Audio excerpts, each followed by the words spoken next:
جو اس رسول کی اتباع کریں جو غیب کی خبریں دینے والے ہیں، جو کسی سے پڑھے ہوئے نہیں ہیں، جسے یہ اہل کتاب اپنے پاس تورات اور انجیل میں لکھا ہوا پاتے ہیں۔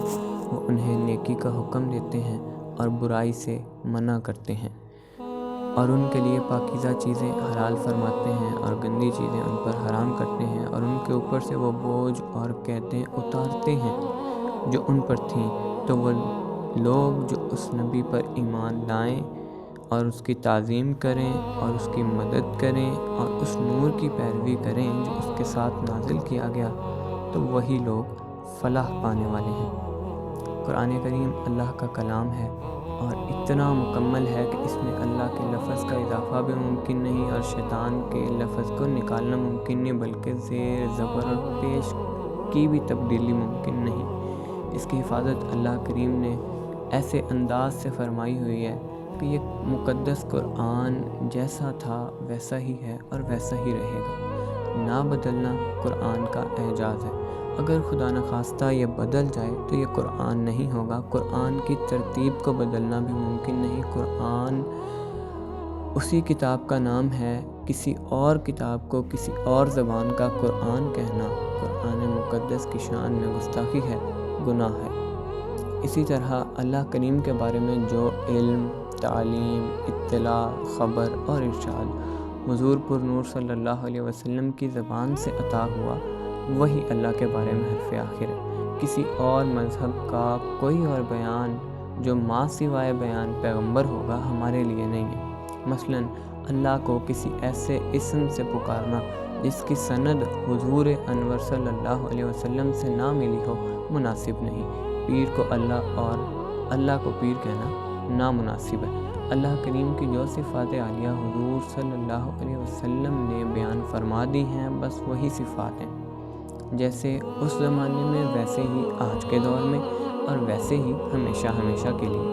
اللہ کریم ہم نے دریافت نہیں کیا، معلوم نہیں کیا، ہمیں حضور اقدس صلی اللہ علیہ وسلم کی ذات نے فرما دیا، ہم نے تسلیم کر لیا، ہم نے سنا اور مان لیا۔ اگر یہ کہہ دیا جائے اللہ ہمارے شہر میں کسی انسان کی شکل میں موجود ہے، تو بغیر کسی لمحے کے توقف کے ہم یہ کہہ سکتے ہیں کہ یہ جھوٹ ہے، بہتان ہے، سراسر غلط ہے۔ اور اگر کوئی شخص یہ کہے کہ اللہ نے کلام کیا اور اس سے کہا ہے کہ وہ لوگوں سے کہہ دے کہ عذاب آنے والا ہے، تو یہ بھی غلط ہوگا اور کہنے والا جھوٹی نبوت کا دعوے دار ہوگا۔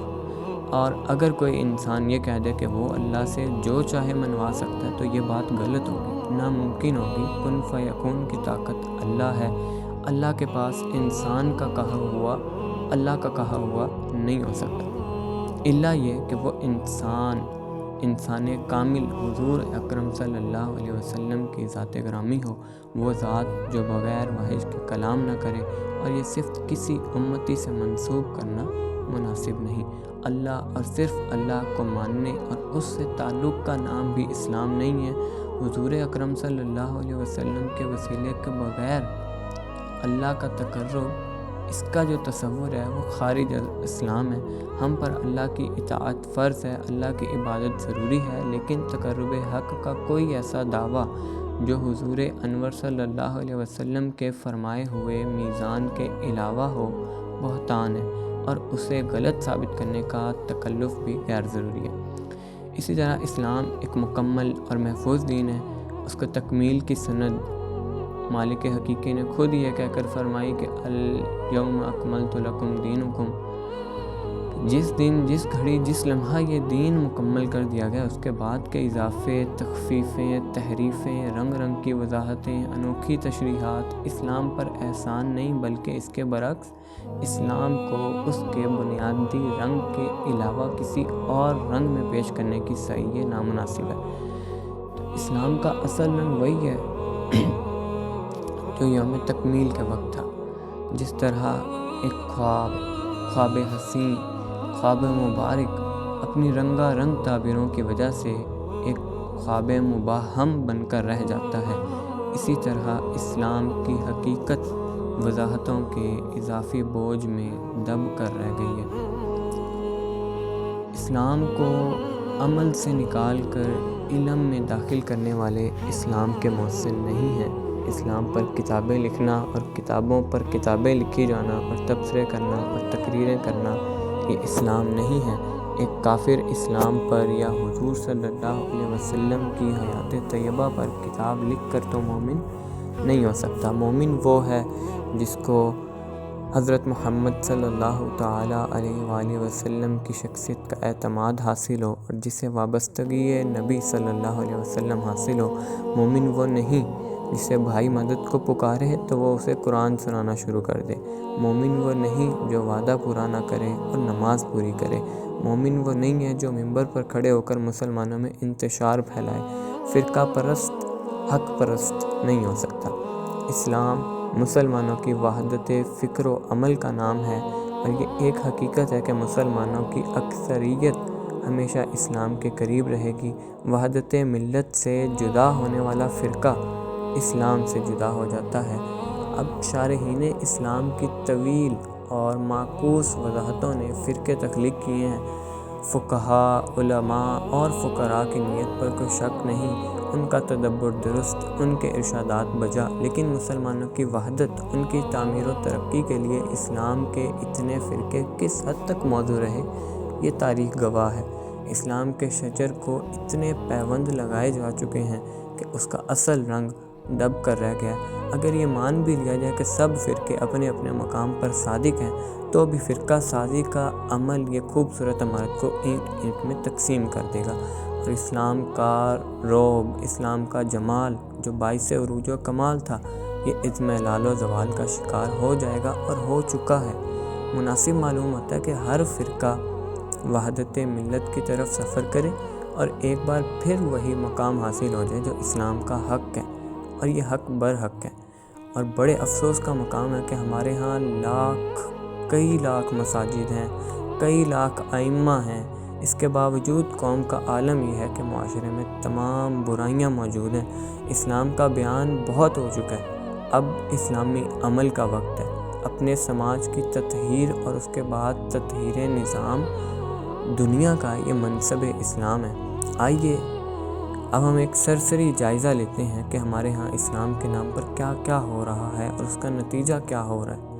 مذہبی فرقے اور ان کے سربراہ دوسرے مذہبی فرقوں اور ان کے سربراہوں پر تنقید کر رہے ہیں۔ مقام توحید اور مقام رسالت صلی اللہ علیہ وسلم کے تحفظ کے نام پر ایک گروہ دوسرے گروہ کا مخالف ہے۔ یا رسول اللہ کہنے یا نہ کہنے پر ابھی تک دلائل دیے جا رہے ہیں۔ تبلیغی جماعتوں کے انداز فکر پر بہت کچھ کہا جا رہا ہے۔ تقریباً ہر فرقے کے پاس دوسرے فرقے کے لیے کفر کا فتویٰ موجود ہے۔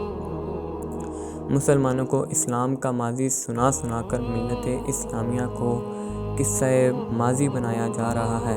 اسلام میں اتنا اسلام ملا دیا گیا ہے کہ اب نتیجہ صفر ہے۔ ہر فرقہ اسلام کے نام پر علیحدہ ہوتا جا رہا ہے، حالانکہ اسلام وحدت ملت کا نام ہے۔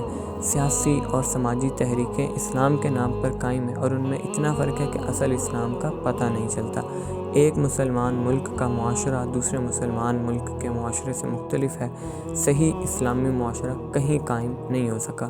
اسلام ہر مسلمان کی ذمہ داری ہے، اس لیے سب کے غور کرنے والی بات ہے۔ کہا کہ مسلمان ملک دوسرے مسلمان ملک کے خلاف جنگ لڑ رہا ہے، مسلمان مسلمانوں سے لڑ رہے ہیں، اس لیے کہ ہر ایک کا اسلام مختلف ہے۔ اسلام میں اسلام کے نام پر بہت کچھ ملایا جا چکا ہے۔ اس کے برعکس افغانستان پر روسی حملے کے باوجود کسی طرف بھی جہاد کی ضرورت کا احساس نہیں پیدا ہوا۔ اسلامی شعور یہ مفقود ہوتا جا رہا ہے۔ اپنے ملک میں اسلام کے نفاذ کی کوشش کی جا رہی ہے۔ 1400 سال بعد بھی مسلمانوں پر اسلام کا نفاذ ایک مسئلہ ہے۔ اب غور کرنا پڑے گا کہ یہ کیسے مسلمان ہیں جن پر ابھی اسلام کا نفاذ ہونا ہے، اور یہ کیسا اسلام ہے جو ابھی مسلمانوں پر نافذ ہونا ہے۔ میلاد مصطفیٰ کانفرنس کچھ اور تقاضا رکھتی ہے، تبلیغی جماعت کچھ اور انداز اختیار کرتی ہے، علماء کانفرنس مشائخ کانفرنس سے الگ ہوتی ہے، بریلوی دیوبندی الگ الگ انداز ہیں، یا رسول اللہ کانفرنس محمد رسول اللہ کانفرنس سے الگ ہے۔ ایک اسلام کے اندر کئی اسلام شامل ہو چکے ہیں۔ نتیجہ یہ ہے کہ حقیقت خرافات میں کھو گئی۔ اسلام وحدت ملت کا پیغام لایا اور ہم اسلام کے نام پر تفریق کر رہے ہیں۔ شرم آنی چاہیے ہمیں۔